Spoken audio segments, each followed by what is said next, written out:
And I didn't say anything to anyone about any of it until the first episode came out and I heard my voice, because I thought, I've replaced people. So I just waited. I waited until I heard it myself. It was like I was pinching myself. I'm not a starstruck person. I've been around, I've been in the Hollywood thing. I'm not starstruck, but I was Star Trek struck.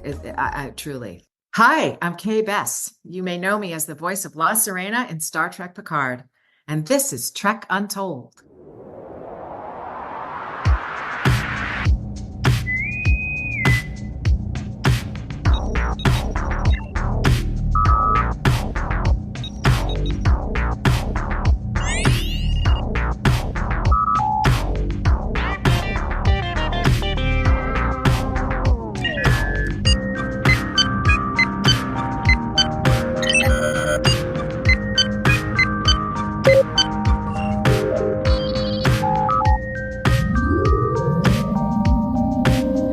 Hello and welcome to Trek Untold, the Star Trek podcast that goes beyond the stars. I am your host, Matthew Kaplowitz.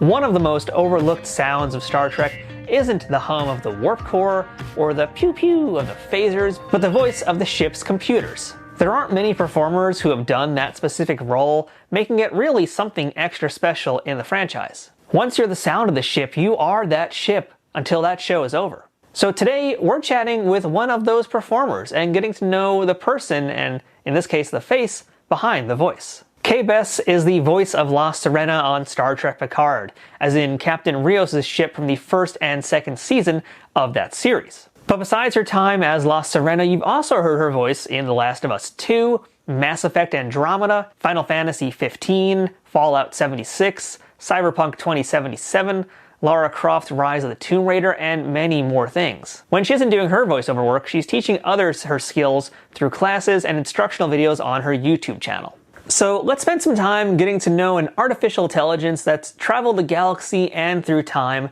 and chat with Bess. But before we start our chat with this week's guest, I want to remind you to please follow Trek Untold on social media, including Twitter, Facebook, Instagram, and TikTok. You can find this show on all of those platforms simply by searching for Trek Untold. Make sure you subscribe to this show, whether that's on the audio platform of your choosing or on YouTube, where the video version of this show lives. And speaking of, make sure to check out our YouTube channel more frequently for episodes of our new mini show, Tales from Trek Untold, as well as other sci-fi goodies. And of course, don't forget to leave ratings, reviews, comments, and whatever you can do no matter what platform you're on to enjoy this podcast and show others that you're digging it too. If you want to support this show financially, please consider becoming a Patreon member at patreon.com/TrekUntold. Shout out to Trek Long Island, who is having their second annual convention this summer at Hop Hog, Long Island, New York, from May 31st to June 2nd. Headlined by Melissa Navia from Strange New Worlds, Armin Shimmerman, Chase Masterson, and J.G. Hertzler from DS9, Ethan Phillips from Star Trek Voyager, and Gabrielle Ruiz from Lower Decks. Among many other modern and classic Trek shows, this 3-day event will feature autographs, panels, including some with yours truly, and other ways for you to hang out with the stars and meet your fellow fans. You can learn more about this event or buy tickets for it at treklongisland.com. Now, without further ado, let's go ahead and beam in this week's guest. Computer, access interview file. You may have heard the voice of La Sirena on Star Trek Picard, but how often have you seen the voice of a starship? Today, this computer gets some FaceTime with us. Bess, welcome to Trek Untold. Thank you so much for having me. Really appreciate it. Hey, very excited to be talking to a computer. How often do I get to do that? I know, right? Yes, it's gonna respond, right? To your direct questions. Yeah. This is like the Star Trek dream, to actually talk to the computer and get a response back. I mean, this is it. So, before we get into your role on Picard and some of your other work, I want to get some background info about you. And I want to start by asking the first question that I ask all my guests. Okay. That's, what's your earliest memory of Star Trek? Did you grow up watching the series at all? Oh, wow. Yeah, my earliest memory is the original series. My brother is a decade older than I am. So he was probably in high school when the original series came on.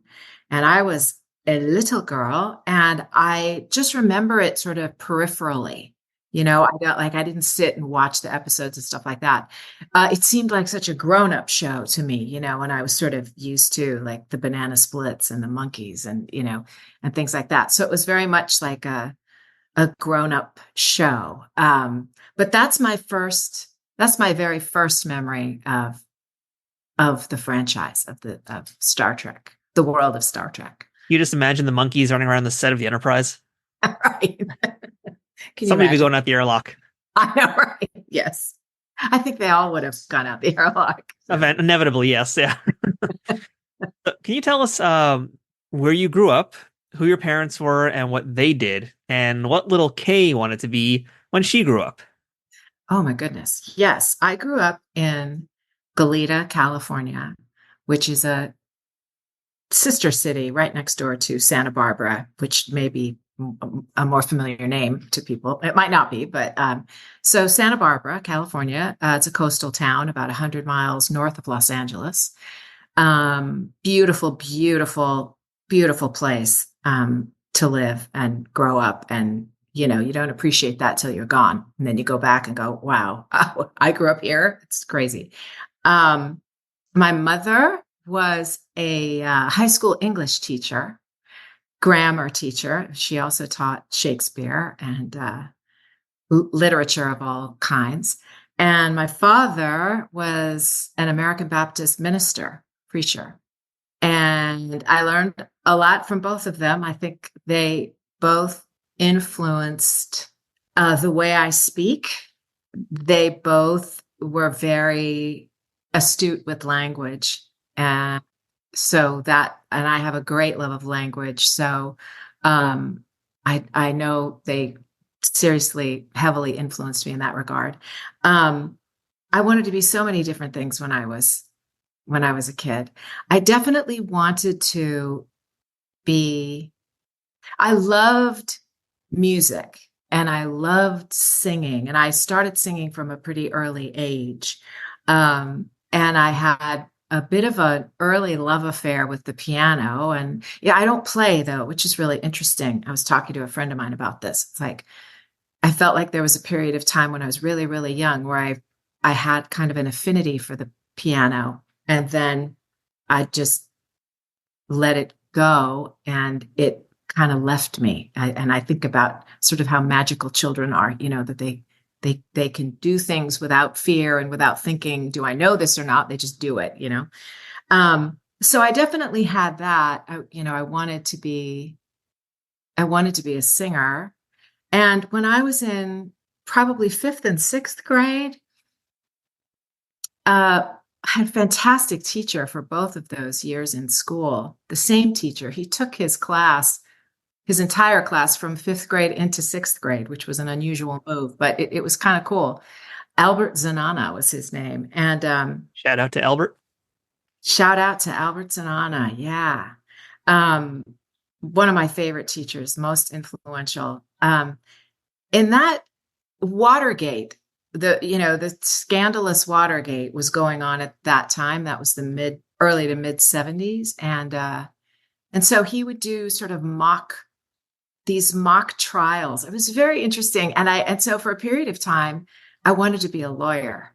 I was really fascinated with the idea of arguing your case, sort of gathering facts and putting it all together and proving your case. So that was sort of short-lived. And then, then when I went into middle school and high school, I really then gravitated to the arts and did a lot more singing. And that's when I started acting. And so, but those are the things. Yeah. My earliest memories of what do I want to do.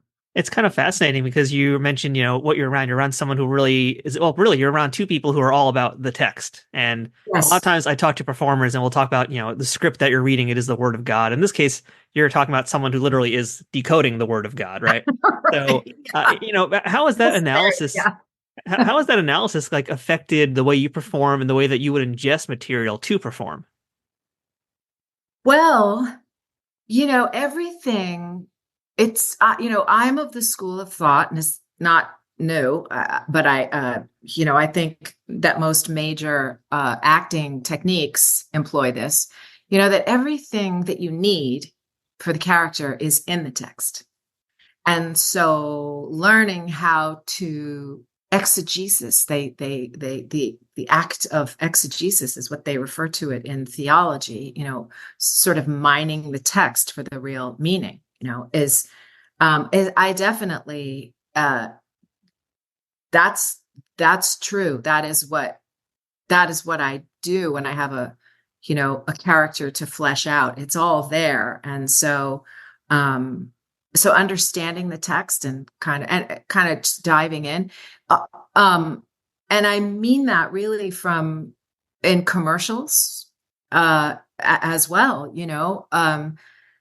everything's there that you need to figure out what it is that you're supposed to do, in terms of your role and acting and how you approach it. It's all there. So yeah. And I can't say that I, I did that my parents influenced me formally in that way, but it was just how they were, how we spoke at the dinner table. My parents were very well spoken, very articulate. Language meant a lot. And my mother in particular was delighted by words, loved words and was entertained by them. And, and I definitely got that from her. I love to dissect a good word, and then use it, hopefully appropriately. But yeah, I think understanding the text is the most important thing. So after high school, did you attend a college or university for performing arts? I did. I took a year off after high school. I mean, I can't really say I took a year off. I enrolled at Santa Barbara City College, but all I enrolled in were theater classes. I wasn't really, I wasn't really keen on wanting to take any academic courses. I did enroll in a couple classes there. And then in that process, over the course of that year, I applied to USC, University of Southern California, into their Bachelor of Fine Arts program in acting, which was conservatory-like. And I think it's still like that. That was a long time ago. That was like 1981. And so you could apply, but you had to audition, and ultimately you were, either accepted into the program based on your audition, or not. And even if you had, fantastic academics and great grades and great SAT scores, to get into the BFA program, you had to audition and be accepted in that light. And so I was, and I had good grades, but I had terrible SAT scores. And I was so happy that didn't matter, So it was a great program. I completed 2 years of it, and I left in my junior year of college. So I did not complete that program. I went back to school a number of years later. When I was 30, I think I went back to Santa Monica College and did lower division requirements that I hadn't done at USC. And then I transferred to UCLA and I majored in philosophy. And I did not graduate from there either, because by that time, so by the time I transferred, I was 32, 33, and I was fully in my voiceover career. And so I found myself having to choose between, accepting auditions and bookings or attending class. And I was like, I'm trying to make a living at this voiceover thing. And so I ultimately just had to give up the notion of getting an undergraduate degree. So that's in a nutshell, that's my schooling story. I mean, clearly it worked out, right? Whatever the decision you made, it appears that it worked out right for you. Yeah, I think so. It's interesting, you choose a path and you walk it, And who knows what the other path would have looked like. It may have been that I just put my voiceover career on hold for another couple of years, but when you're in the midst of that and you see these sort of juicy auditions and job possibilities and you go, oh, I can't miss out on that. I don't want to miss out on that. And so, you choose in the moment, but as I look back, I think, and it's happened also later in my career where I had to take some time off and I came right back to it and then, and continued, on the path. So in hindsight, I kind of look and go, yeah, it's possible to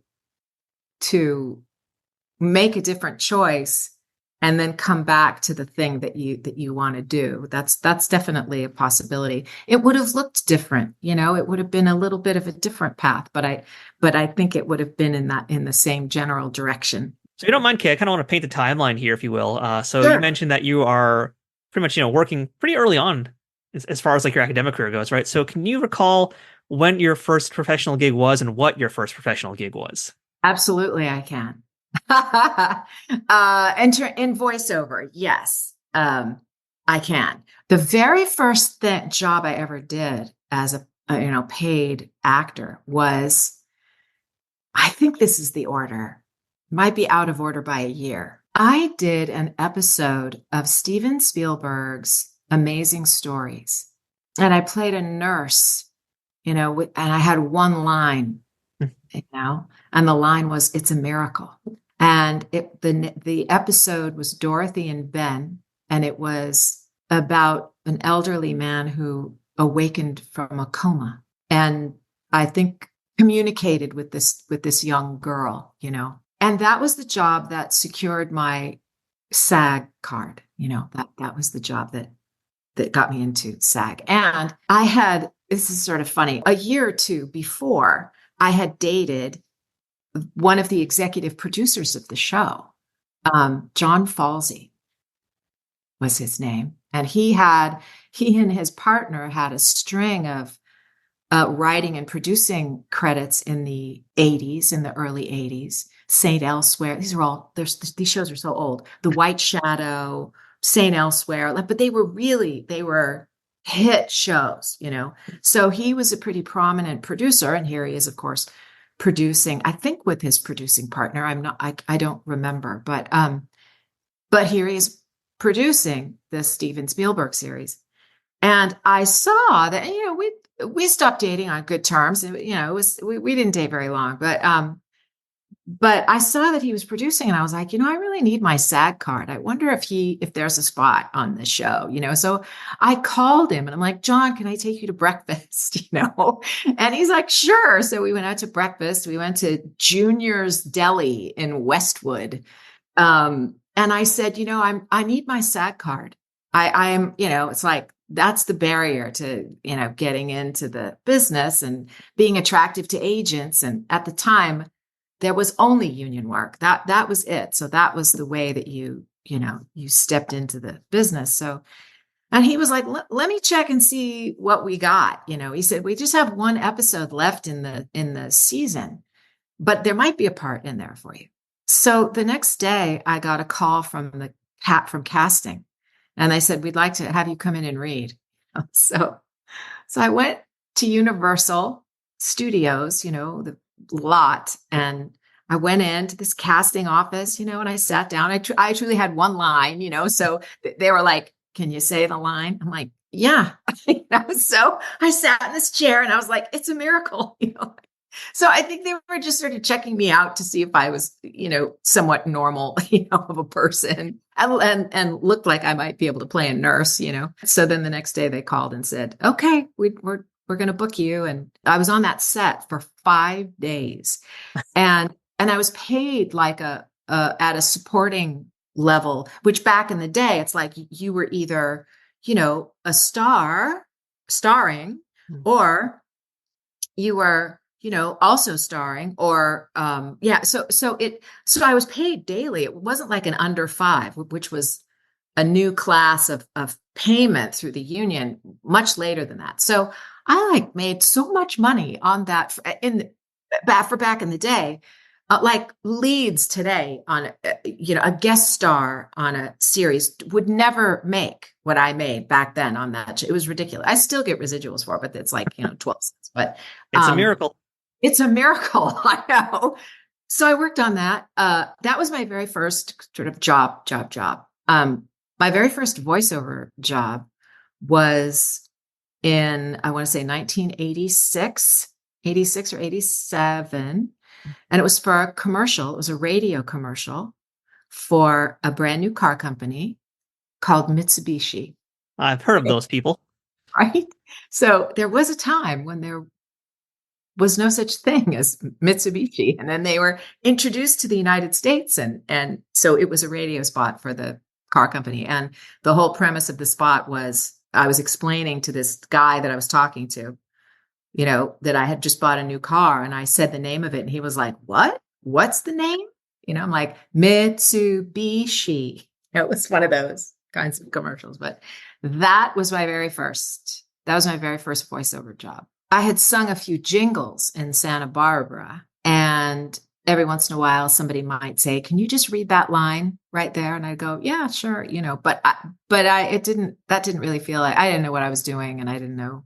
So I don't really count that. I don't know why. I probably should, but Mitsubishi was my first professional job. So for the folks who are having flashbacks now to the Mitsubishi ads, congratulations. But for a lot of other listeners who are thinking right now, they're hearing your voice and they're saying to themselves, I know that person. I know that character.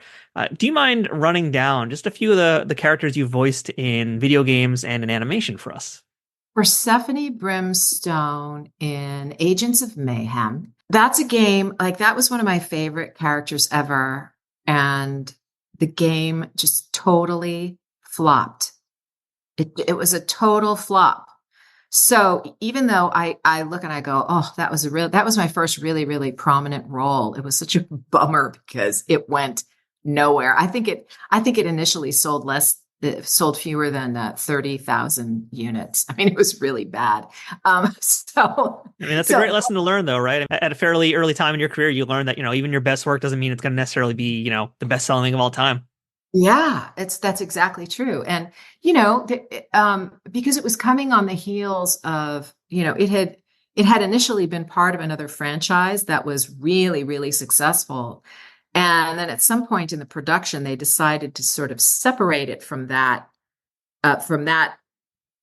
historically, and sort of bring it into its own, and that was probably just a big mistake. But anyway, I think that's a piece of why they thought it was going to be so successful, because everything that had come before it in that franchise had been just extremely successful. So yeah, that was a bummer. Most recently, I voiced President Rosalind Myers in Cyberpunk 2077 Phantom Liberty. And I would say that has now taken the lead in my favorite roles. It's a great role.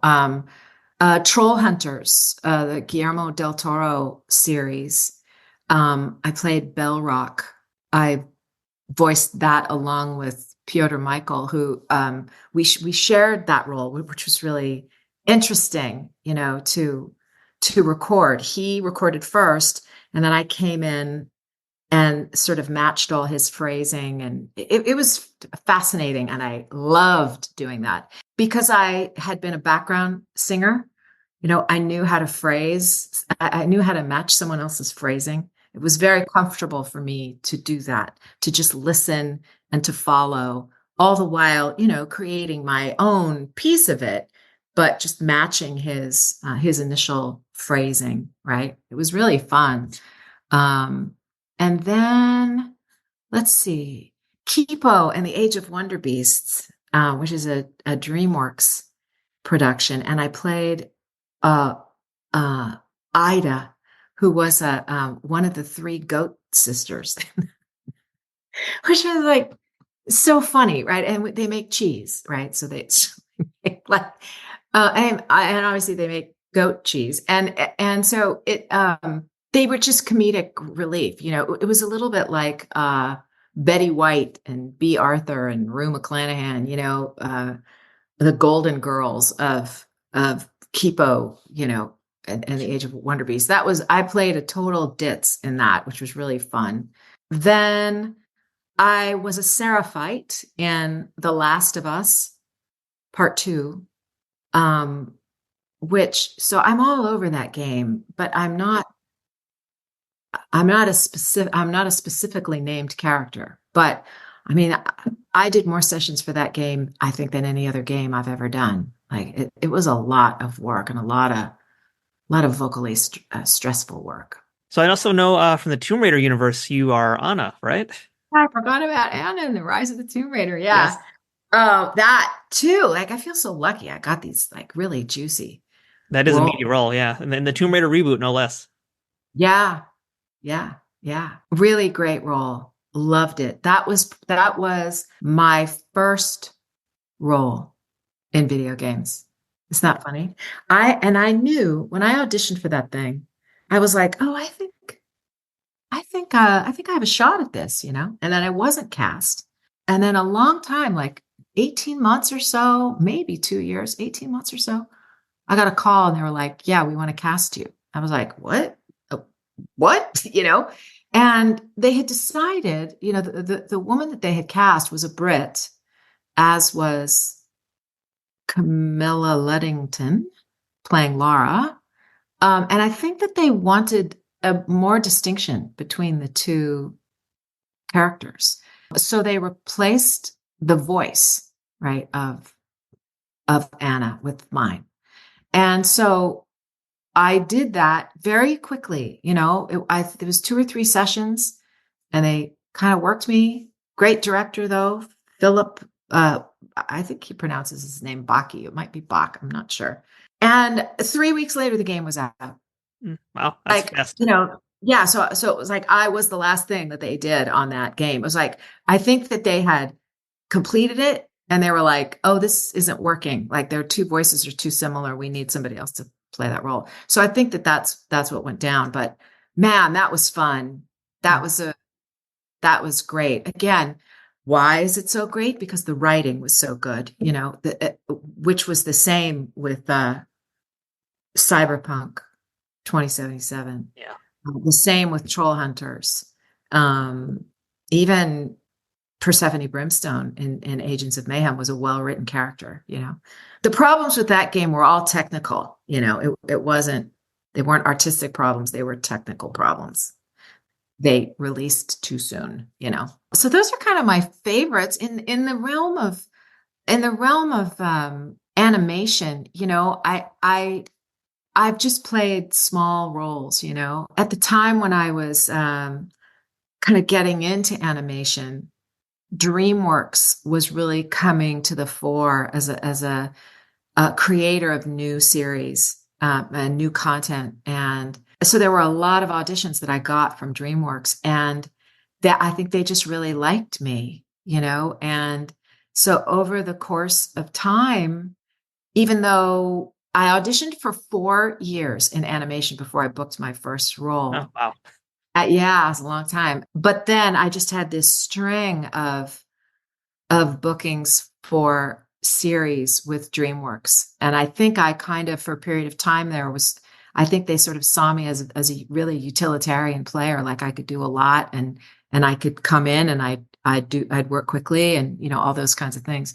So, I tend to have some smaller roles or just guest starring roles as opposed to any like lead characters in a series. But I love that work, you know, like it's kind of my favorite kind of work. You come in, you create a little character and then you leave, you know? So I think that's pretty fun. One of the nice things about doing VO work though, is that you do get to have a little bit of anonymity as opposed to a lot of folks who are on screen. So, you know, there's a downside that comes with it too, but I'm kind of curious to hear, you know, if you're walking around everyday life and you're like maybe at a cash register paying for something and someone recognizes your voice. I mean, do you ever have a day like that where somebody's like, I know you, you're from Cyberpunk? No, Not never yet? have that. No, it doesn't happen. It might, you know, if I say I did the in-show narration for a really, really popular show, but, you know, I did 3 seasons, I think, of the Property Brothers. I narrated their first series in the US because they're Canadian. So the Property Brothers ran in Canada first, and then they decided to import the show to the United States, and they used all the footage, from Canada, but they wanted an American voice, and it went to an American production company and all this. So they repackaged everything for the US. And so I did the first 3 episodes of that show. And so if ever I was with people I didn't know and they said, "What do you do for a living?" And I say, "I'm a voice actor." "Oh, have you done anything I know?" I go, "Well, I do the narration for the Property Brothers." "Oh, you do?" Like that. That was probably the most recognizable thing that I ever did, and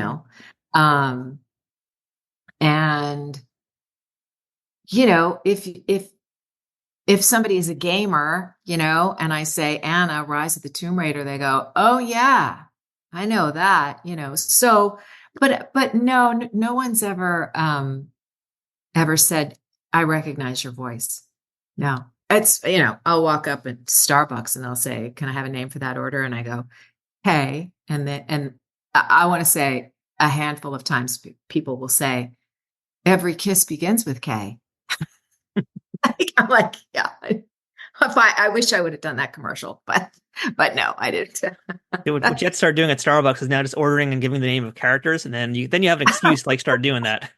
That's a very good idea. La Sirena, please. Yes.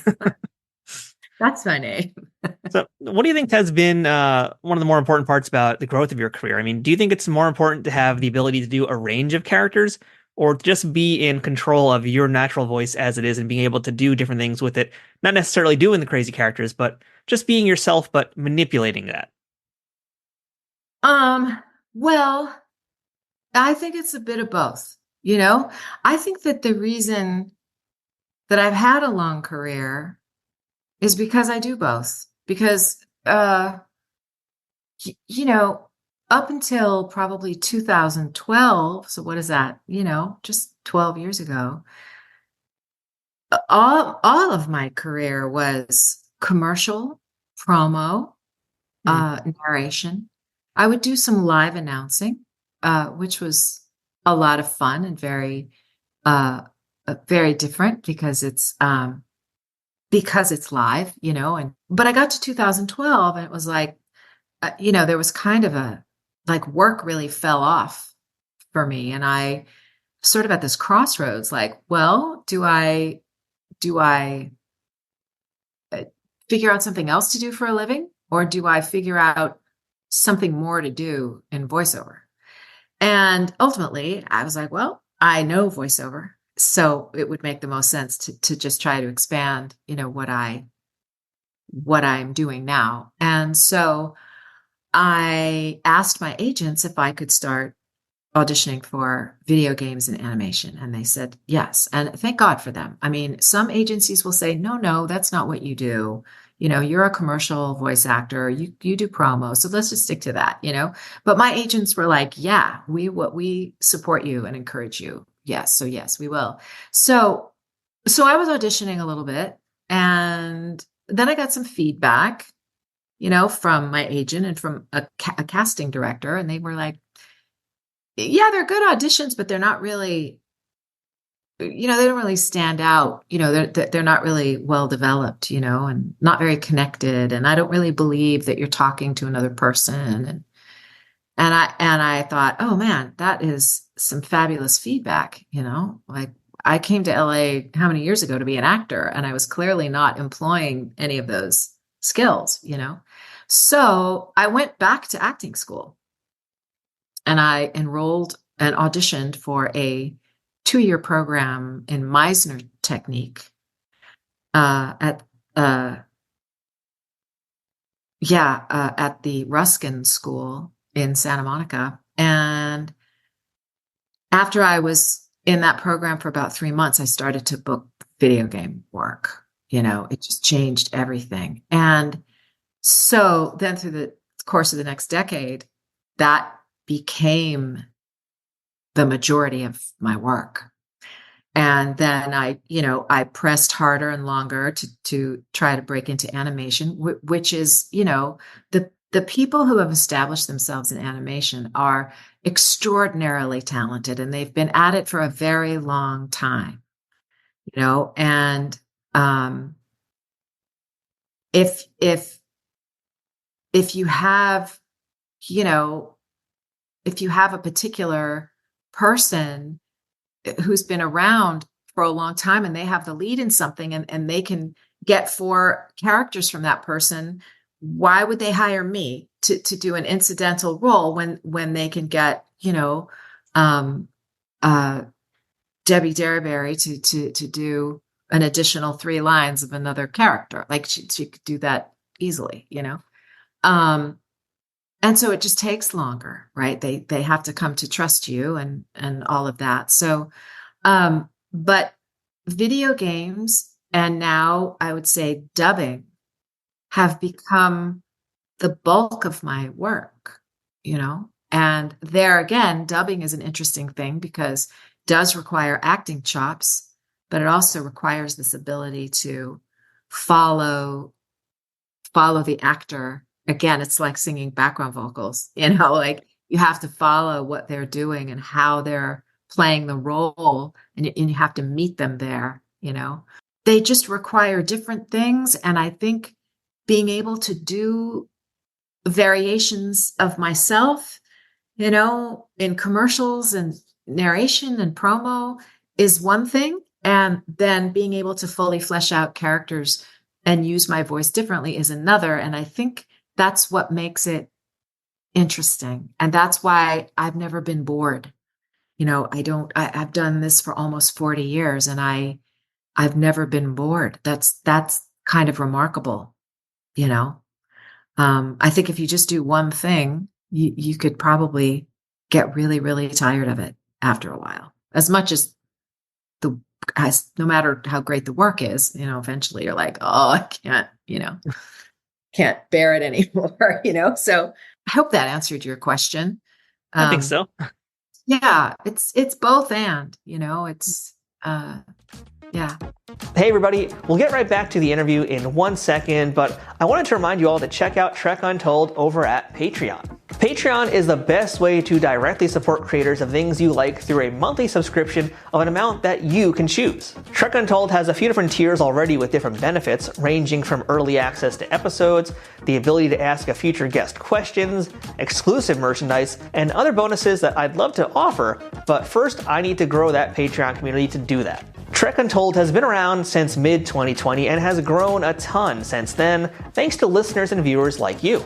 Through a platform like Patreon, you can help me keep improving the quality of each episode and keep bringing you new interviews with folks that make the Star Trek universe what it is. If this community can grow more over on Patreon, I can offer new perks like watch parties, exclusive Trek Untold episodes, being able to directly interact with guests, and other things, but in order to do that, I need to know my audience wants these things. The best way to tell me what you want is by supporting us on Patreon, so please check us out at patreon.com/TrekUntold today and become a bigger part of the Trek Untold family. And now, back to the interview. Well, okay, let's beam into our Star Trek discussion right now. And as we mentioned at the top of the show, you were the voice of La Sirena on Star Trek Picard, Seasons 1 and Season 2. And we haven't really dove too much into this yet, but, talk about auditions here. What was the audition process like to become a computer on Star Trek? So funny. This is like... I find this to be hilarious. So I get this audition and it doesn't really, everything has an NDA on it. It's like, it doesn't really say what the name of the character is. And it's, it certainly doesn't say the show name or anything like that. And I remember getting this audition really late at night. And, I should put it this way. I got to the audition really late at night. It probably came in at a reasonable hour. I think perhaps at the end of the day, but I got it and I sort of was like, okay, I'm going to make dinner and I'll look at that later. And then it was probably one of those things like it is for me where before I went to bed, I was like, oh, I think there was something in my inbox I was supposed to read or something like that. I'm showing just absolutely how unprofessional I could be sometimes. But I looked at it and I thought, oh, I'll do it in the morning, or I can't remember if it was like, oh, I don't think I want to do a an artificial intelligence. I think that's how they build it, you Mm. know. I was like, do I really want to do that? Maybe I'll pass. And then I thought, okay, Bess, get in the booth and record it. This is your job, you know. Get in there and just do it. You can do it half asleep, you know. I have read for so many, you know, Siri-like characters, you know. It was like, okay, I'll do that. So I get in and I open up the script and it's very much a, you know, shields at 50%, you know, kind of script. And I'm like, oh, they're taking a Star Trek script, you know, and using it for something else, right? Which happens all the time. Like a company will take a script from another show or whatever, and they want it like that. So they'll, you know, so I read the script and, you know, sent it off. And then, I don't know, a few days later, my agent said, hey, they have another script for you that they'd like to read, that thing that you read. And I go, okay. So I get the script, I open it up, and now it has a heading on it, you know, and it says Picard on the top of it, Star Trek Picard. And I'm like, really? Really? Like, is this really, you know, because I knew that they were going to do a Picard series, you know, but I was like, what? You know, so I look at the script and it's just more, it's, you know, it's just more computer, you know, jargon. The term is technobabble. That's the official term. If any Trekkers out there or Trekkies ever ask you, it's technobabble. That's the key word. Thank you. It just goes to show you. Technobabble. It was a script full of technobabble. I read the script and I send it off and I was like, wow, that's really interesting. And then, you know, a couple weeks later, enough time had gone by that I thought I didn't book it. And then I got a call and my agent said, yeah, they want to book you on that. And I you know, and they scheduled the first session, and I went. It was the CBS lot, you know, in Burbank. I can't remember the name of the studio, the studio room, like they're named and numbered and all that, but evidently it was a pretty famous room, you know, like where Animaniacs, you know, where they would all go in and record. I remember Rob Paulson is a friend of mine, and I remember saying, I'm going over here to this studio. And he goes, oh, say hi to blah, blah. That's where we recorded all, you know, like, oh. So anyway, so I go in and I you know, and they have picture, you know, and I go in and I've got, I don't know, 5 or 6 lines in the first episode. And so I read them and it's like, thanks so much, you know. And he said, I'm sure we'll have more, you know, as each episode, you know, is completed, you know, when we get to post. And so that is how it happened. And I didn't say anything to anyone about any of it until the first episode came out and I heard my voice, because I thought, you know, I've replaced people. You know, I'm sure that the actor who played Anna when the game came out was like, hey, what happened to my voice? You know, and it's just an awful feeling. You know? Like I know that feeling, right? So I just waited. I waited until I heard it myself, you know, and I was like, all right, I guess I'm it, you know. And but that was the audition process. I mean, I almost didn't read it, you know, and then I sort of initially treated it like, yeah, whatever, you know, and that probably is the most helpful thing, you know, because I wasn't trying too hard. You know, I wasn't working at it, but because they initially sent an older Star Trek script, but it didn't say Star Trek on it, I sort of feel like I did my best, at least on one of the takes, like I did my best Majel Barrett, you know, and pay homage to her. And like, well, if it's a ship in the Star Trek universe, I wonder if they're wanting it to be somewhat similar to that. I mean, and that was a guess because I didn't.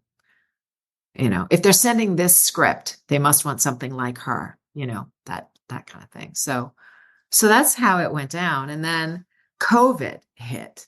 Yes, you were filming this during COVID, or you were recording this rather during COVID. Yeah. The first season was clear of COVID. Like I went in for all of it, and then they shut down production for a while. And I thought, oh, well, I hope they don't shut it down permanently. It happens. And then when they got some clearances or things were settling down, they changed showrunners for the second season. And so I kind of had to audition again. Really? Yeah, which was interesting. But they kept me. And the first session I had, the showrunner was on the call. And what they had me do was I had to go to Burbank, pick up their recording gear. Like they have portable recording gear for actors who aren't voice actors, who sometimes had to do overdubs, or if they're in town and they can't get a studio, what have you. So they have these portable rigs. So I had to go pick up a portable rig, bring it to my house, set it up in my house, connect with them. It was crazy. And after the first session that way, I called my agent and I said, do they know that I have a home studio and that I have a far better microphone than the one that they have in their rig? Because I am happy. I don't need to read to picture. There's nothing. If they need it in time, that's easy enough without picture, And so she called them and said, hey, she has this if you want to do it. And the engineer that I'd worked with was like, that would be great. So then from that point on, I just started recording from my home studio. And then once I had been toying with the idea of moving to Nashville from Los Angeles, but I thought I'll never move until the series is done. I'm not going to give that job up, Right. Yeah. And so then once I started recording from home, I thought, well, who cares where I am? If it's, if my home studio is good and I have an Ethernet, and so I moved and I recorded a good half of the second series from my home studio in Nashville. Wow. So very far removed from all the going-ons in Hollywood. Yeah, right.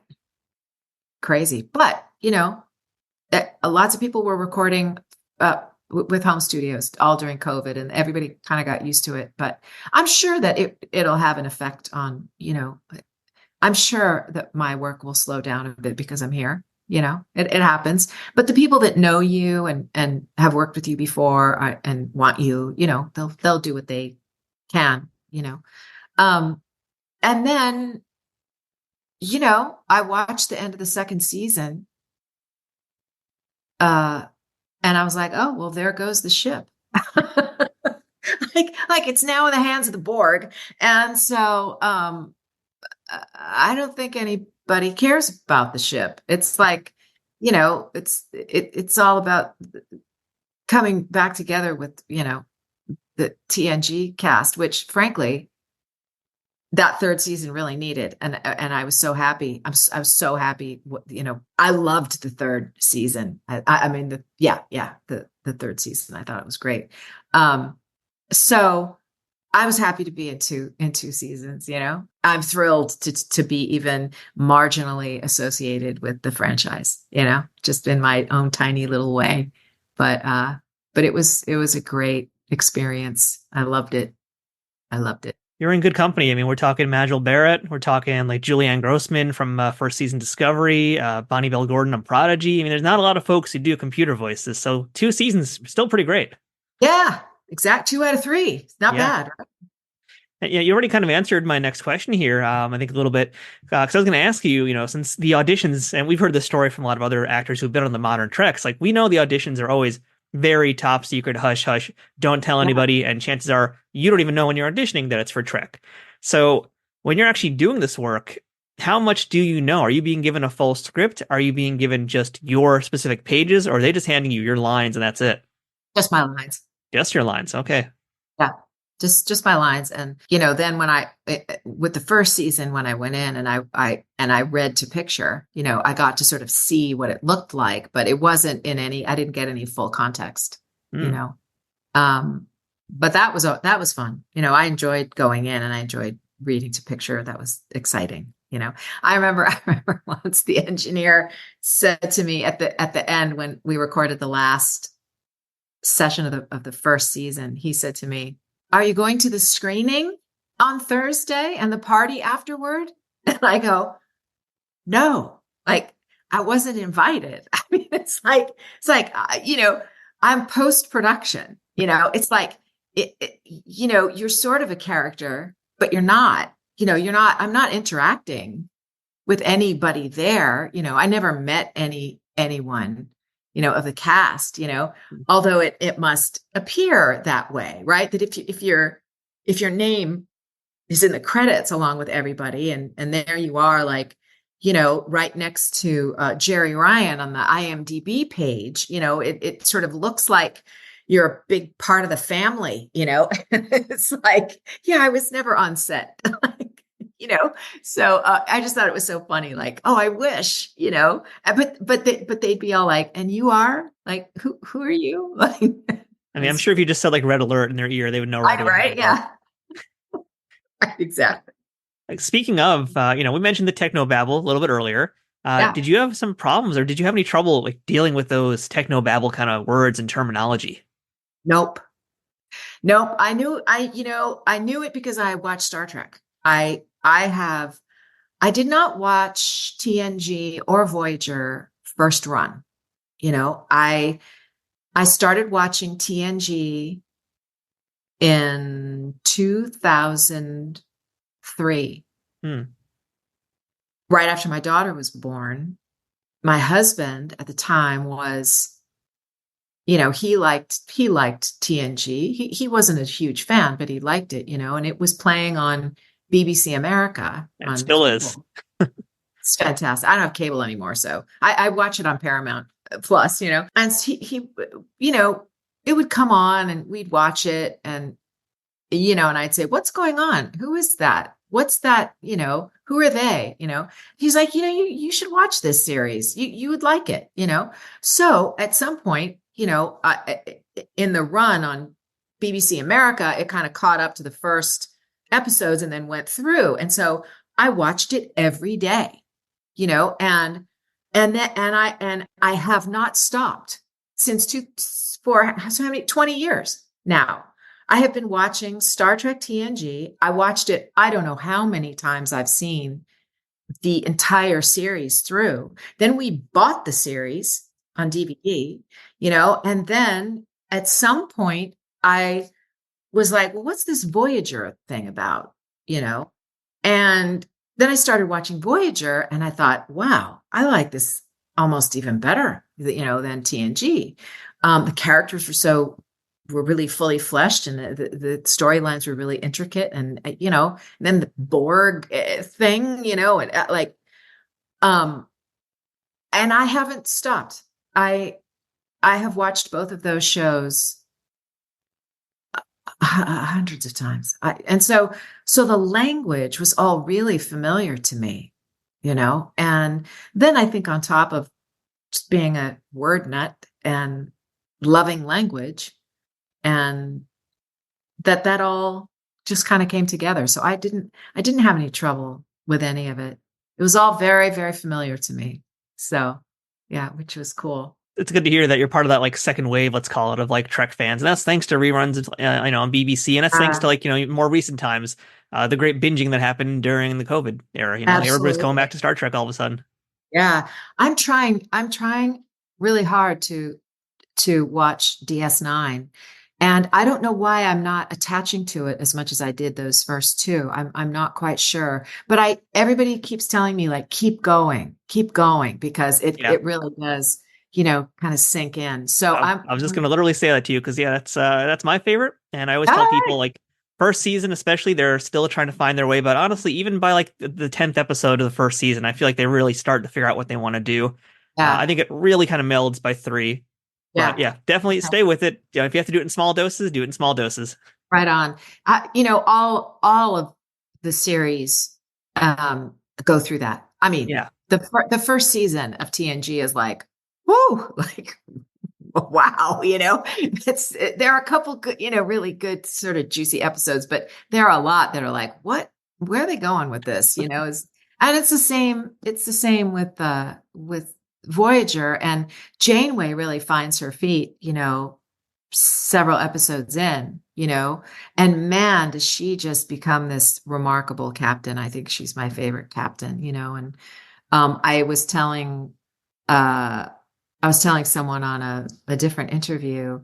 They asked me what if I had any motivation for this character, Rosalind Myers, in Cyberpunk, and I was like, yeah, Janeway was just in my head, being a leader, being, and having to make difficult decisions where, she's perceived as being a terrible person, and, like all that stuff. But just so she was, she's in my brain.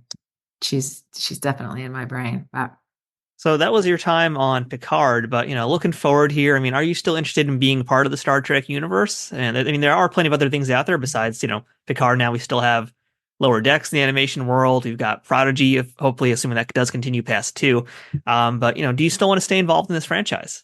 Oh, I would die to stay involved in the franchise. I mean, I love if you do that, you won't be in the franchise. You'll be dead. Right. That's right. Yeah. I would want to be in it and then die. There we go. Words matter. Yeah.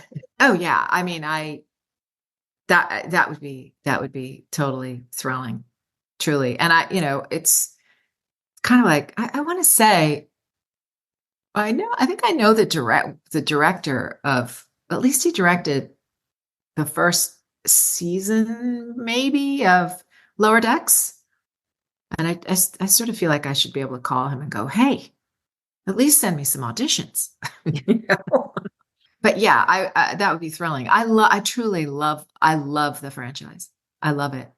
It's I think the part of the reason that I watch it every day is that, in a tumultuous world, that we live in, where questions kind of don't get answered, and there's all this, so much hangs in the balance, every episode just ties up neatly and good wins, and there's something so soothing about that, it's like hanging out with good friends, and that is, as silly as that sounds, that's what it feels like. You get to know all of these characters so deeply when you watch it as many times as I have, right? You really get to know them. And there are certain ideas that I realize I've formulated because of an episode, in Star Trek. Because I was talking to a friend last night on a Zoom call, and we were talking about my dad died last year, and my stepmom, and they lived long lives and good lives. And, but we were talking about how I have this idea that, that when you think of someone who's passed, right, that your very remembrance of them is like, that's how they live, that's how they live on. Right. And I was saying, like, I think I read that in a book. Where did I read that? And I'm like, oh, that's an episode of TNG. It's like, it was just so funny, right? And I can't remember the name of the episode. I'm so bad at it, but it's the one where he lives the life of another man in the span of 23 minutes or something. You talk about the inner light. The inner light, yes. Yeah. And I thought that is, and just how they talk about, like, we live in you. We live because you hold us in your memory, and I just loved that concept, So, I mean, there's really so much about the Star Trek world that it's quite deep, and really lovely. So I'm a philosopher of sorts, and so it gives me a lot to think on, a lot to ponder. So I love it. So yeah, any chance to be involved, to be outstanding. All right. So Kay, what can you tell us about what you're working on these days? I know that there's a whole lot of NDAs and stuff out there, but what can you tell us about that will not get you fired? And I also know, by the way, we should mention this here too, that you do run a coaching business for VO performers too, right? Yeah. I do. Right now, it's really interesting. My career sort of goes in waves in different, it's a typical voiceover career in that, things go a little dry and then all of a sudden you're really busy and then things go dry. It's like a roller coaster. So at the moment, feel like I'm kind of holding steady just with the affiliate news jobs that I have. I have some contracted jobs with some news stations across the country and a couple radio stations. So that is kind of at the moment where I am. And, but it's been a busy year so far. We're halfway through February with a lot of auditions. And so, as long as I keep auditioning, there's always work coming. I never know what it is. It's just the kind of the nature of the beast. And tell us a bit about your coaching business now too. Like I believe you got a YouTube channel, you're running some stuff on your website. What's the deal with all that? Yeah, I do a bit of voiceover coaching, and it's mostly these days, it is career coaching and kind of guidance for people who are somewhat new to voiceover, or they've been in voiceover for a while, but they're having a lull, or they've come back into it after being out of it for a while. Sometimes, there are women who sort of left the business and raised their families and they're coming back and it's a whole new world. It's very, very different from the 2000s and the the 1990s. And so that I do career coaching in that sense. And then I also sort of have a specialty niche under the commercial voiceover umbrella where I teach brand imaging television commercial reads. And they're just very different from a typical commercial where we talk about the product and have various adjectives to describe the product. And there's a price and there's a sale date, and all of those kinds of things. And we voice actors learn how to hit those things and sort of emphasize them appropriately, all while sounding, like a natural, real person. And that's a particular technique, that you learn. And brand imaging is very different because you generally don't talk about the product and there is no pricing and there's a brand imaging commercial has none of those sort of typical characteristics of a commercial. And the quintessential brand imaging company, I would say, is Nike. Nike never talks about selling a specific shoe or, a particular piece of sportswear or anything like that. Nobody's ever going to say, like, this is what I always tell my students, right? You're never going to get a piece of copy that says, buy Air Jordans now on sale for $99 at Nike.com. Like they just don't advertise that way, right? So there are more storylines and narratives that get the listener, the watcher of the commercial to really want to identify with the brand, so that we end up being like, I want to be, the goal is that someone might say, I want to be the type of person who wears Nike. Or I want to be the kind of person who buys Porsche, So, big luxury cars tend to do brand advertising, So I teach that. That's kind of my specialty niche. It's very tiny little niche. So I teach that usually in workshop settings, and then I do one-on-one sort of career coaching, and I do a lot of encouraging because I think it's a hard business these days. It's very different to start now than it was when I started in the 80s. The internet changed everything, and recording from home changed everything. So that wasn't happening in the 1980s. There was no internet, so it was a different world. And I've grown through it. I've sort of adapted to all of the things along the way and kept myself current, with recording techniques and, how the business works and all those things. So that's what I coach. So it's not a big part of my, I'm a voice actor. That's really what I am. And I sort of coach a little bit on the side, and I do a lot of it for free, because I just want to help people. And it's like I set up workshops sometimes. And so I make a little bit of money at it, but that's not really why I do it. And it's not really it's not how I make a living, right? I definitely consider myself to be a voice actor first and foremost. That's what I do. Well, for anybody out there who does want to learn more about your coaching, your workshops, your seminars, and more importantly, also your YouTube channel, which, by the way, is a great resource, how can folks find out more about what you're doing? My YouTube channel, I have a coaching group on Facebook, and it's a membership group for people who are doing voiceover, who are actively pursuing it and doing it. So once a month, it used to be every week, and then it went to every 2 weeks, and now it's once a month. I do a Facebook Live, and it's kind of an Ask Me Anything, and there are various topics that I talk about, and I answer people's questions, and I put all those up on my YouTube channel, which is Bess on YouTube, and then I have kind of shorter little bits that I've edited down from the longer pieces that give a kind of a good overview and have good little snapshots of my perspective and a little bit of advice about how to approach particular things in voiceover. So there's a lot of content on my YouTube channel. And then my coaching page is called trustandbebrave.com.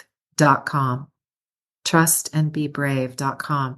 And if that's too much to remember, you can just go to kbess.com, which is my voiceover site, and you can access my coaching page from there too. Yeah, and I highly recommend folks check that out, especially the YouTube page, because really, if you're like someone who's just getting into the world of voiceover, like your YouTube page, it really is very solid. A lot of good stories in there and a lot of good, valuable, useful, practical information. Yeah.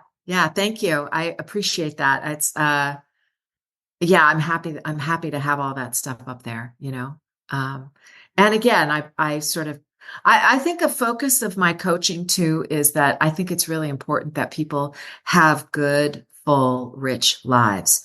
I think it's important to pay attention to your families and your relationships, and and do things and experience life, and a lot of times, you'll get coaching that it's like you have to work 24/7, eat, drink, sleep, voiceover, and I'm like, yeah, no.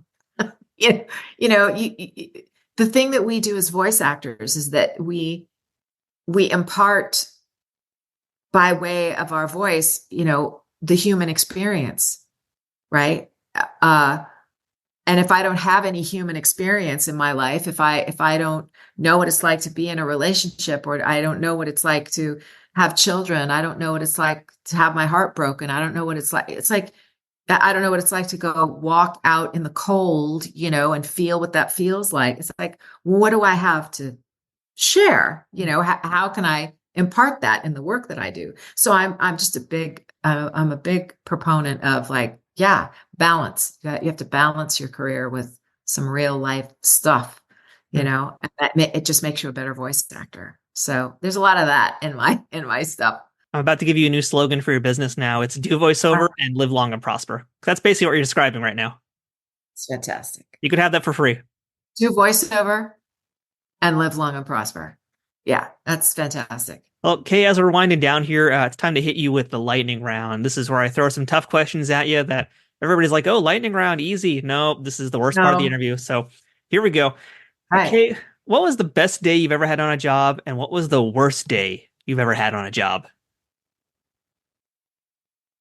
Well, all this Star Trek talk, I feel like the first time that I got to go in and read first episode of Picard was absolutely one of the best days. Not because it was so hard or it was so technical or like, wow, I really accomplished the thing. It was just like, it was like I was pinching myself. I'm not a starstruck person. I've been in the Hollywood thing. I'm not starstruck, but I was Star Trek struck.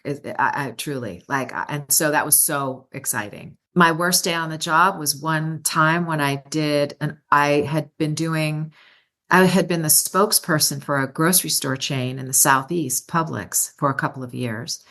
And toward the end of that campaign, they had me do some on-camera work for them, which was a little shocking to me. But I was on set for them and did a couple of commercials, and it was awful. It was just the worst thing. And I was like, this is why I don't do on camera. They were 2 60-second spots that were wall-to-wall copy, just full copy. And they failed to send me the scripts in advance. Mm-hmm. And so when I got there, the director said to me, so do you have your scripts memorized? And I was like, I haven't even seen the scripts. And so it started the day off. He was livid. He was so furious, not with me, but with his assistant who should have gotten scripts to me. Right. But it was like, they got me the scripts and said, take 30 minutes and memorize them. And I was like, 30 minutes and memorize them. Like I'm a voice. I read scripts. I don't memorize, So the first 3 hours of the session was me, walking into frame with a bag of groceries and setting the groceries down, looking at the camera and trying to remember what I was supposed to say. It was torturous. It was, and I on the first break, I said, if there's a teleprompter, if you could get me a teleprompter, I can knock this out so fast. And they're like, you don't need a teleprompter. I'm like, oh, I really need a teleprompter. And it was like, there are all kinds of things that just went wrong on the set. I didn't eat because the costume designer, not designer, but the costumer was just like, don't get any food on your clothes. Don't, and I was just like, okay, so I stayed away from the craft services table. And I remember going over to get a bottle of water out of the cooler, and the water from the cooler just dripped all down the front of my jacket. Right. And it was a raw silk jacket. And it was like, wow, like this is a drag, So I went to her and I'm like, it's just water. And she was furious with me. And she's standing there trying to blow dry my jacket. And the director's yelling at her, where's the talent? And she's like, she spilled water all over her, and I'm like, it was terrible. So the whole thing was like, I didn't get home until 5 o'clock, and I was on set. Call was 6 a.m. I had a headache. I hadn't eaten. And it was like, I'm never doing that again, ever. And I never have. And that's why you only shop at Kroger's now. I do love Publix, though. I have to say, like there are Publix here in Tennessee, right? So I'm a big fan of Publix. Anyway, there you go. That is pretty horrible, actually. To be fair, that is pretty horrible. But shifting gears, how about something that you know today that you wish you knew when you were younger? I wish I would let mistakes kind of roll off of me, faster. Like, I wish I knew that those things really don't define you, and that every day is, chance to start over, and everybody makes mistakes, and everybody, has difficult periods of time in their lives. And I wish I had been better about keeping difficulties and failures in perspective. And I think I'm much, much better at it now, but I wish that I had been able to learn that lesson earlier. I think I spent a lot of time beating myself up, and that doesn't really help you. It doesn't really help you move through things, and it does a number on your self-confidence. So I spent a lot of time lacking a lot of self-confidence because I couldn't let mistakes go, so I would say that. How about most valuable lesson that someone taught you, whether it's about your life or about your profession, that you still think about and use today? Well, my dad my preacher dad, who's a bit of a rebel. He was an unusual guy. He used to say to me and to my sister, he used to say, trust God and sin bravely. And I'd be like, what does that mean? That phrase, has translated into my coaching business. I mean, that is the root of trust and be brave. And I sort of took out, very specific religious connotations to it, because I think that even people who don't, attach themselves to a particular religion can engage that sensibility, right? Of trusting that things are working in your favor, and you just need to be brave and step out, and stepping out sometimes means you're gonna make mistakes. That's the nature of making a choice. We don't always know if it's the right choice until we've made it, right? And sometimes we make the choice and then we go, oh, maybe that wasn't the right, the right thing. And then you have an opportunity to correct, to course correct.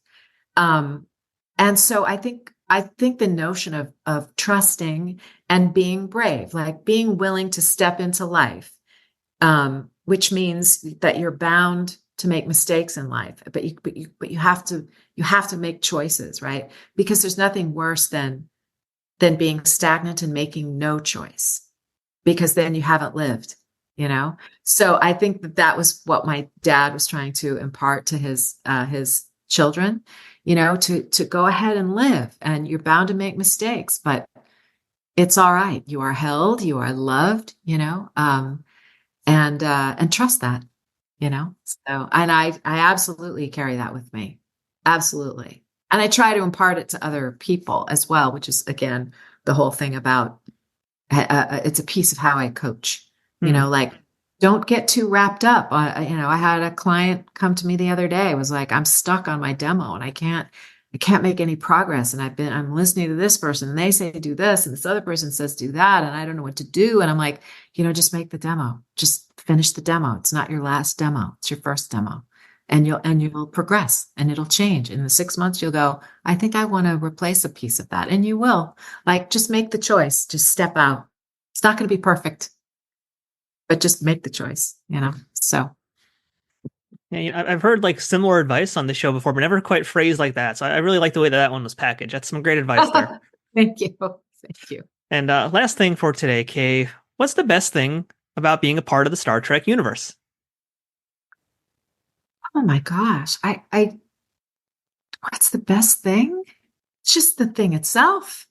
The fact that my name is in the cast, and I just am associated with, even though, it's really peripherally, I'm not under the illusion, that any of these people are my, my best friends. It's not that. It's really, and it's not even the actors who play them. It's the characters, that I love so very much. But I think just the association itself is really, it's thrilling to me. Like, I love all of it. I love Gene Roddenberry's vision about sort of what the best of humanity could do, talk about being brave and stepping out, and stepping into space. And I mean, talk about that is truly it is the final frontier, although I think I heard somebody say like that the depths of the ocean are really unreachable to us. They, for various and sundry reasons. But until somebody learns how to mine those depths, space is at this point, the final frontier so far, and the fact that, the premise of the whole thing is to go out and to make contact with other species that are different than we are, and to come in peace, and to to learn how to commune with entities that are different than we are, and find commonality. I mean, the whole of it. Like, I just, I love it so. Perhaps Gene Roddenberry knew how vast the concept was. I don't know, but it certainly lives on, and people love it enough to carry it on. And I just dig that. Like, I love it. I just, the premise of all of it is fantastic. And so what's the best thing about being a part of it? Being a part of it. It's just, I never in my wildest dreams would have thought that I would have in any way been associated with it. So it's like, it's glorious. And we're basically 2 years removed when that last episode of season 2 was. And has it gotten any less surreal for you since then? Well, it's not the immediacy of the thing, right? But it's interesting because 2 years after the fact, it's like, now I'm starting to get a couple of calls like this one, and like a couple of calls of like, hey, are you interested in doing this con? It's like, sure, so the idea that, mine is a signature that Star Trek fans will want to collect to make their signature collection complete. Right? Like, that's thrilling. Like, really? What a lovely thing to be a part of. I just, that is thrilling to me. Like, I would hope that everybody who was ever part of Star Trek loved it as much as I do. Well, I can report back to you from this podcast that pretty much everybody I've talked to has said that. So yeah, I think it's a shared feeling, right? That is so great, because it's worthy, it's worthy of being loved. So, well, I'm happy to hear that you're getting some calls for cons, and I hope you take up those offers, because those will be a lot of fun if you haven't done those before. Yeah. I actually got my first call in 2020, and it was like, yeah, and then it was canceled, right? So that particular con was canceled. So, it's a process, and it's that's just a bonus, it's a little bonus thing. It's, having been in it is the real jackpot. So, well, I mean, you are part of the Star Trek universe, and hopefully this is not your last time in the franchise. So looking forward to hearing your voice again at some point down the line. And until then, also, I've got some homework for you to do. Okay. That's when you go to Starbucks tomorrow and they ask for your name is Rosalind Myers. And you answer them back like you're Rosalind Myers. Right on. I'll do it. You report back to us and let us know how that goes. But yeah, for real, Kay, this has been great. Thank you so much for sharing some of your great stories and a lot of your teaching wisdom and your knowledge. Appreciate the time very much today. Thank you, Matthew, so much for having me. I really appreciate it. Thanks. That's it for this week's episode of Trek Untold. Thank you for checking it out. Don't forget to follow us on social media, whether it's on Twitter, Facebook, Instagram, or TikTok at Trek Untold, and subscribe wherever you are listening to or watching on. And that includes the audio versions on whatever platforms that might be, and our YouTube channel, youtube.com/@TrekUntold. If you'd like to support this show financially, please consider visiting patreon.com/TrekUntold to become a member of this show. And along with getting access to all sorts of wonderful perks, you'll also know that you're helping out this show continue to thrive, survive, and make new content all the time. Shout out to Scott Ray for connecting us with this week's guest. If you want to book them for an event of your own, email scottray67@aol.com. I'm Matthew Kaplowitz. This has been Trek Untold. Thanks for watching. And until next time, always remember, fortune favors the bold. Trek Untold, the Star Trek podcast that goes beyond the stars, is powered by the Rageworks Podcast Network and affiliated with Nerd News Today.